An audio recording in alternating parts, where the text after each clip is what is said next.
Hello, visionaries. Welcome. This is your host, the INFJ Visionary, and the topic of today's broadcast is INFJ aloneness. Perhaps I'll come up with a little better hook for the topic when we put the video up, but that's nominally what we're going to be talking about, and it's a real thing. I was listening to a video earlier about introverted intuitives, and there's a real fundamental issue with this being your primary cognitive function, and that is that most people just don't relate to what you're saying, what you're picking up, and what you're perceiving. For this reason, it doesn't take us long to figure out ways to sort of obfuscate and disguise how our minds work, our insights, and because of our extroverted feeling function, we know exactly what it is people prefer to hear, want to hear, and many times we'll just keep our relationships with others at that level. The problem with this, of course, is it's not going to be very fulfilling for you. They may find it very fulfilling because in many cases they're getting everything they need from a relationship with you because you've tailor-made the relationship to satisfy their needs.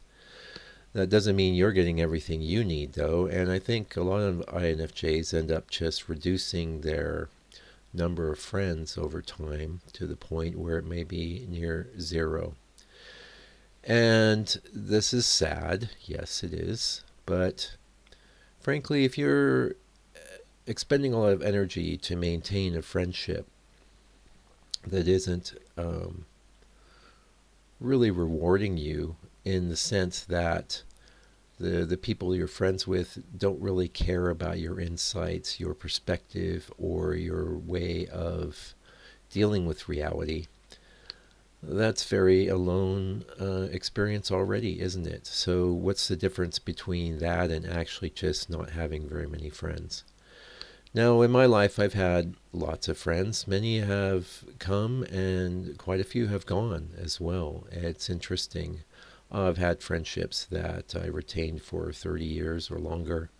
Of course, I made a big move across the ocean, and that's a factor. But the other factor is how people diverge as they age.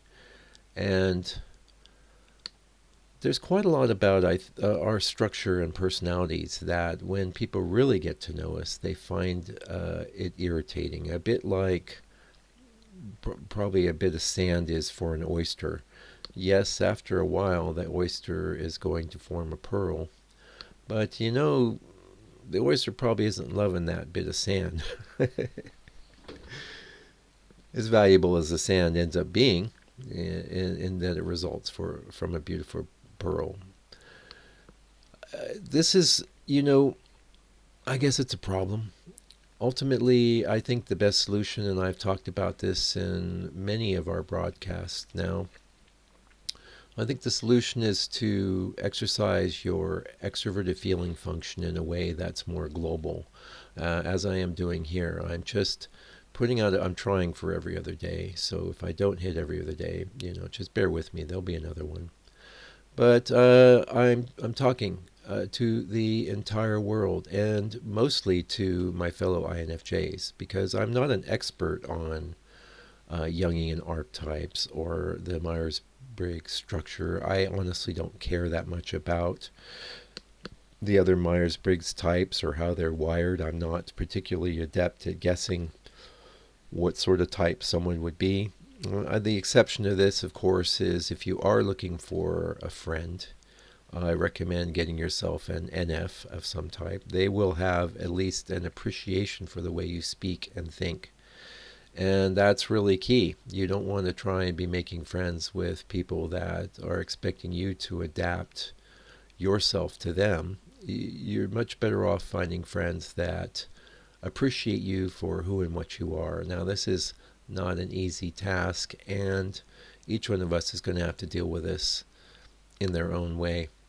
I would say that if this is something that's really bothering you, the lack of people in your life, then instead of hanging out at the house all the time, you're going to need to find ways to extrovert out into the world. Perhaps you're independently wealthy, you don't need to work. In that case, I would get a part-time job anyway, just so you have a connection to regular people. We don't even need to have deep, enduring friendships, to be honest. I think a lot of times just having regular people around doing their things that they do will be enough for us to satisfy that extroverted feeling component of our nature.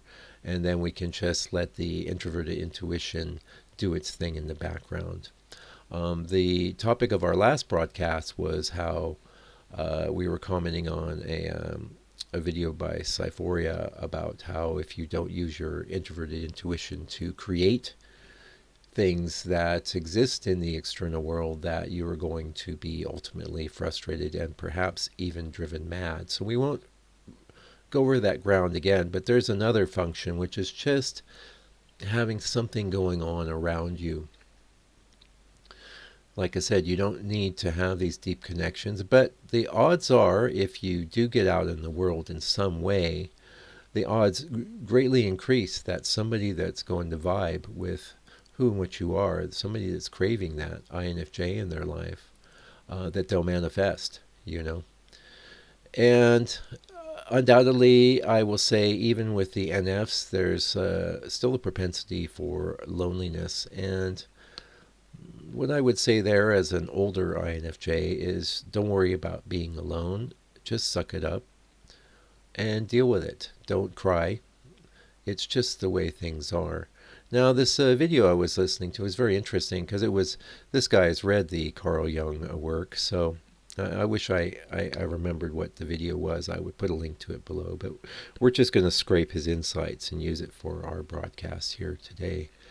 And one of the things he was saying was that Carl Jung felt that the introverted intuitives were the interface between the rest of humanity and the collective unconscious, and that is an extremely powerful idea. The collective unconscious includes not just the happy and nice things about humanity, it connects us to the shadow and all of the darker aspects of humanity. And obviously, I'm not going to be the one here to say that human beings are more dark than light. I honestly don't know. I think a lot of that depends on our perspective.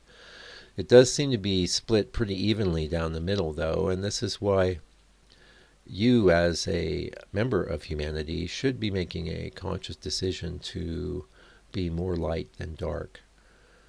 I think it's important. Even if you don't have a lot of friends or a lot of connections, you're still holding up your end of the reality matrix, and it's an important thing. The universe wouldn't have you here otherwise. You would have not been born. Someone else would have been born in your place. So you have a job to do, and it's incumbent on you to find out what that job is if you don't know. And I know I was speaking to some of the younger generations in the last podcast. It was easier for us in the old days because we had less distractions and more human interaction than people have now. And you might go, well, geez, I've got a whole feed full of humans talking to me in texts and this and that.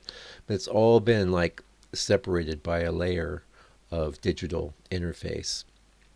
And I think this actually encourages greater depths of loneliness. In fact, if you're involved with the social media, my strong recommend, and you're feeling alone, I think you'll feel less alone if you just ditch it.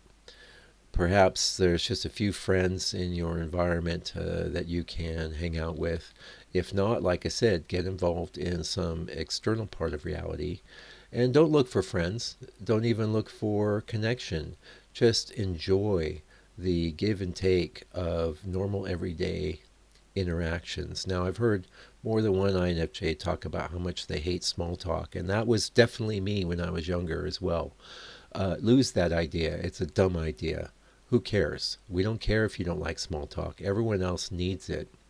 So you should become expert at it, adept at it, and any small talk conversation can explode into something far more meaningful.